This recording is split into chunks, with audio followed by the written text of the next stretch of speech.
पहिलं म्हणजे कुठल्याही मुलीला जाड हे म्हटलेलं आवडत नाही आणि चुकून जरी म्हटलं तर मग त्याच्यानंतर आपली काय अवस्था होते हे मला तरी वाटतं बऱ्याच तरुणांना माहितीच असेल.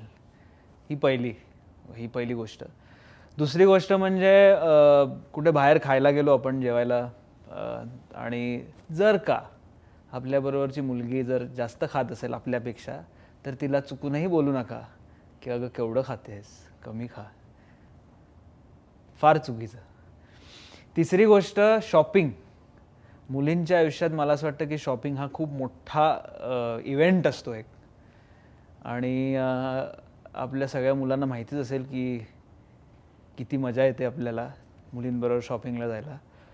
त्यामुळे पण नाईलाजाने आपल्याला जावं लागतं तर चुकूनही नाही बोलू नका कारण नाहीतर.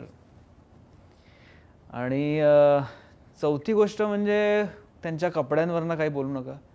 जे घातलंय ते बाबा, किंवा कधी विचारलं, आणि ही पाचवी गोष्ट, कधी विचारलं अरे मी कशी दिसते, हॉट, हे पेटंट आन्सर पाहिजे.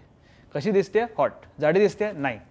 हे आन्सर्स आतून आली पाहिजेत ती आणि हीच पाहिजेत. ती चेंज करून कधी सांगू नका.